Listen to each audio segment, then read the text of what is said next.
କାଲିଠୁ ମୋ ପାଦ ମାଟିରେ ଲାଗୁନଥିଲା। ମୁଁ ଖୁସିରେ ପାଗଳ ହେଇଯାଇଥିଲି।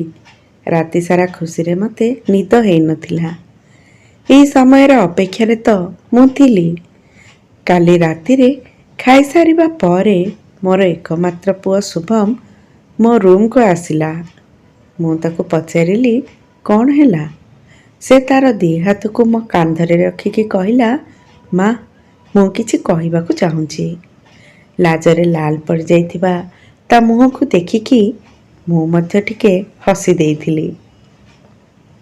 ମୁଁ ବୁଝି ସାରିଥିଲି ସେ କ'ଣ କହିବାକୁ ଚାହୁଁଛି। ମୁଁ କହିଲି, ଆଚ୍ଛା, ତାହେଲେ ମୋତେ ମୋ ବୋହୂ ମିଳିଗଲା। ସେ ପ୍ରଥମେ ଆଶ୍ଚର୍ଯ୍ୟ ହେଇଗଲା, କିନ୍ତୁ ପରେ କହିଲା, ହଁ ମା, ତମେ ଠିକ୍ ଅନୁମାନ ଲଗେଇଛ। କିନ୍ତୁ ତମେ ତାକୁ ବୋହୂ ଭାବେ ଗ୍ରହଣ କରିବ ଯଦି ତାହେଲେ। କ'ଣ ପାଇଁ ଗ୍ରହଣ କରିବିନି? ତୋ ଖୁସିରେ ମୁଁ ଖୁସି। ତୁ ମୋର ସବୁ କିଛି। ଆଚ୍ଛା, ସେ ଝିଅର ନାଁ କ'ଣ, ଯିଏ ମୋ ପୁଅର ମନକୁ ଛୁଇଁ ପାରିଛି? ମା, ତା ନାଁ ପ୍ରିୟା। ସେ ମୋ ସାଙ୍ଗେ MBA କରୁଥିଲା। ଏବେ ସେ ଏଇ ସହରରେ ହିଁ ଚାକିରି ପାଇକି ଜଏନ୍ କରିଛି।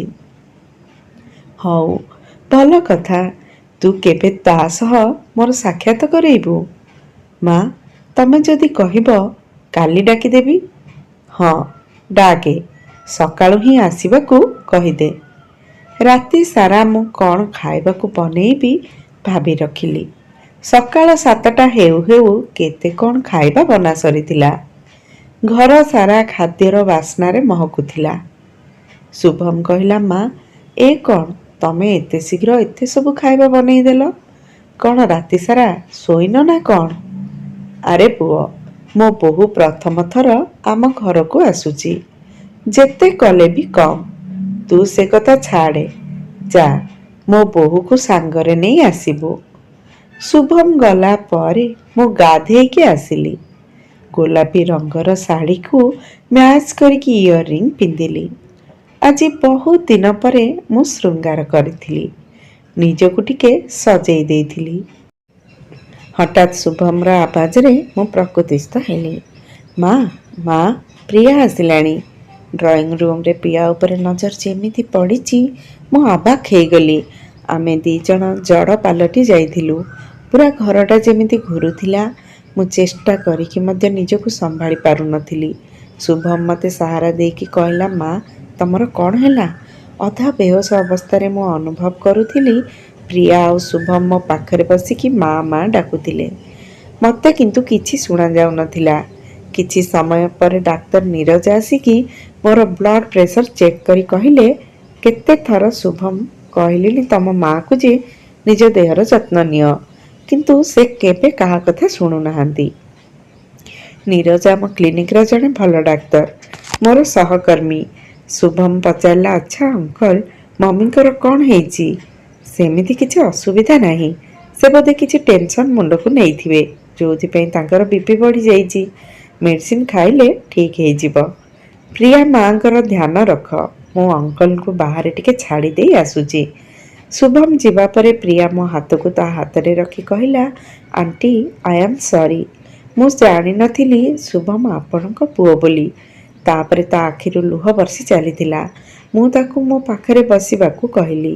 ପ୍ରିୟା, ତୁ ମୋତେ ଆଣ୍ଟି ନୁହେଁ, ବରଂ ମା ଡାକେ। ପ୍ରିୟା ମୋ ଛାତିରେ ଆଉଜି ଯାଇ କାନ୍ଦିବାକୁ ଲାଗିଲା। ଅତୀତକୁ ମୋ ମନ ଆପେ ଆପେ ଭିଡ଼ି ହେଇ ଯାଉଥିଲା। ଆଜିକୁ ପ୍ରାୟ 12 ବର୍ଷ ପୂର୍ବେ ଜଣେ ଦମ୍ପତି ତାଙ୍କର 13ରୁ 14 ବର୍ଷର ଝିଅକୁ ନେଇ କ୍ଲିନିକକୁ ଆସିଥିଲେ। ମୁଁ ଅନ୍ୟ ପେସେଣ୍ଟମାନଙ୍କ ଚେକଅପ୍ କରୁଥିଲି। ଛୋଟ ଝିଅଟି କାନ୍ଦି କାନ୍ଦି କହୁଥିଲା, ଡକ୍ଟର ମ୍ୟାଡ଼ାମ, ମୋତେ ଆପଣ ଇଞ୍ଜେକ୍ସନ୍ ଦେଇଦିଅନ୍ତୁ। ମୁଁ ବଞ୍ଚିବାକୁ ଚାହୁଁନି, ମରିଯିବାକୁ ଚାହୁଁଛି। ମୁଁ ଛାନିଆ ହେଇକି ତା ବାପା ମାଆଙ୍କ ଆଡ଼େ ଚାହିଁଲି। ସେ ଝିଅର ବାପା କହିଲେ, ମ୍ୟାଡ଼ାମ, ଆଜି ଆମର ଗୋଟେ ଫଙ୍କସନ୍ ଥିଲା, କିନ୍ତୁ ଝିଅର ଟ୍ୟୁସନ୍ ଥିବାରୁ ତାକୁ ଘରେ ଛାଡ଼ିକି ଯାଇଥିଲୁ। ଫେରିଲା ବେଳକୁ ଝିଅର ଏଇ ଅବସ୍ଥା। ସାର୍ ଜଣଙ୍କ ଭଦ୍ର ଲାଗୁଥିଲେ, ବୟସ୍କ ଲୋକ। ସେ ଏମିତି ଆମ ଝିଅ ସହ କରିବେ ସେ ଆଶଙ୍କା ଆମର ନଥିଲା। ମ୍ୟାଡ଼ାମ, ଆପଣଙ୍କୁ ଆମର ଗୋଟେ ଅନୁରୋଧ। ଏକଥା ପୋଲିସରେ କି ଆଉ କେଉଁଠି କୁହନ୍ତୁନି। ନଚେତ୍ ଆମ ଝିଅର ଜୀବନ ନଷ୍ଟ ହୋଇଯିବ। ସମାଜ ତାକୁ ବଞ୍ଚିବାକୁ ଦେବନି। ମୁଁ ବୁଝିପାରିଥିଲି ଗୋଟେ ବାପର ମନ କଥା।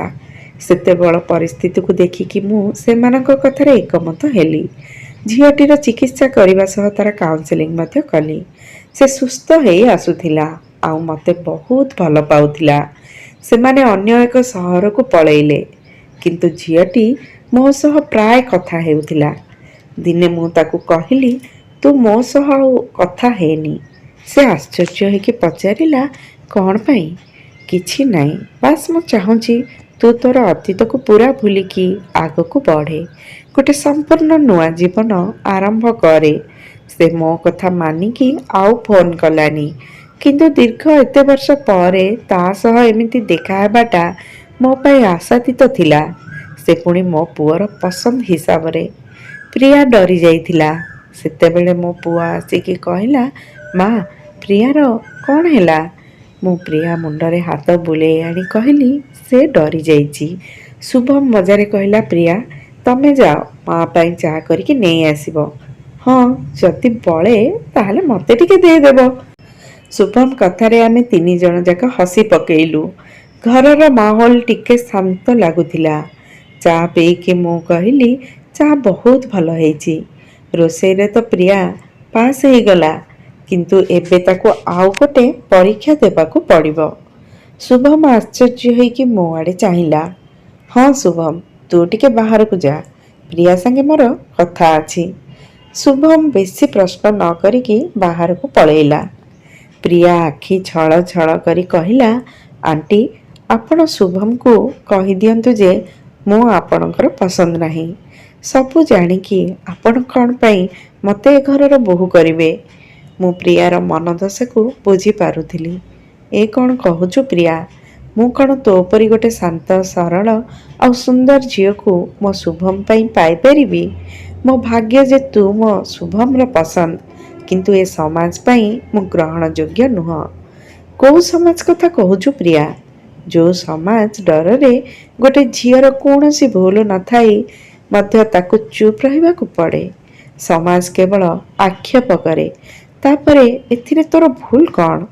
କିନ୍ତୁ ମୋର ଗୋଟେ ଅନୁରୋଧ ପ୍ରିୟା, ତୁ ମୋତେ କଥା ଦେ, କୌଣସି ପରିସ୍ଥିତିରେ ତୁ ଶୁଭମକୁ ଏ ବିଷୟରେ କହିବୁନି। ପ୍ରିୟା ମୋତେ ଆଶ୍ଚର୍ଯ୍ୟ ହେଇ ଚାହିଁଥିଲା। ମୁଁ ତାକୁ ମୋ କୋଳରେ ଆଉଜି ନେଇ ସ୍ନେହରେ ତା ମୁଣ୍ଡକୁ ଆଉଁସି ଦେଲି। ପ୍ରିୟା ମନରୁ ଏବେ ଆତ୍ମଗ୍ଲାନି ଦୂର ହେଇ ଯାଇଥିଲା। ସେ ଟିକେ ମୁକ୍ତ ଅନୁଭବ କରୁଥିଲା। ଶୁଭମକୁ ରୁମକୁ ଡାକିକି କହିଲି, ତୋ ପ୍ରିୟା ପରୀକ୍ଷାରେ ପାସ୍ ହେଇଯାଇଛି। 2 ଜଣ ବହୁତ ଖୁସି ଥିଲେ। ସାରାଂଶ, ଯଦି ଗୋଟେ ଝିଅ ସହ ଏମିତି ହେଇଛି, ତେବେ ଦୟାକରି ତାକୁ ଘୃଣା ଦୃଷ୍ଟିରେ ଦେଖନ୍ତୁନି, ବରଂ ତାକୁ ସାହସ ଆଉ ସ୍ନେହ ଦିଅନ୍ତୁ। କାହାଣୀଟି କେମିତି ଲାଗିଲା କମେଣ୍ଟ କରି ନିଶ୍ଚିନ୍ତ ଜଣେଇବେ। ଧନ୍ୟବାଦ।